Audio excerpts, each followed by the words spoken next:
Kamusta kayong lahat? Sa ating video ngayon, pag-uusapan natin ang tungkol sa globalisasyon. At ano nga ba ang mga mahalagang katangian nito?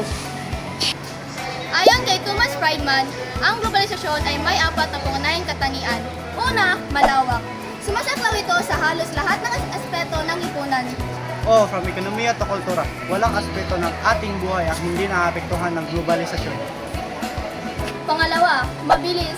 Sa tulong ng teknolohiya, nagaganap ang globalisasyon sa real time. Maaari nating makausap ang mga tao mula sa iba't ibang bahagi ng mundo sa pamamagitan ng social media at video calls. Talagang napakabilis na komunikasyon ngayon. Pwede na tayo makipag-usap sa mga tao sa ibang bansa in just a few seconds. Hi mama! Pangatlo, mura. Matabot kaya na ang komunikasyon at transportasyon ngayon. Maaari na nating magpadala ng mga produkto at bisyo sa iba't ibang bahagi ng mundo nang mas mabilis at mas mura. Oo, kaya maraming negosyo ang naging global ngayon dahil mas madali nang makipagtransaksyon sa ibang bansa.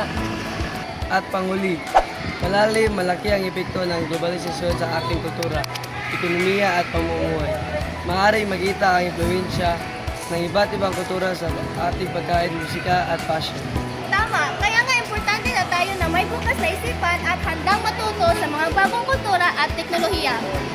At ito ang mga mahalagang katangian ng globalisasyon. Sana ay may natutunan kayo sa aming video. Huwag niyong kalimutan mag-subscribe. Bye-bye!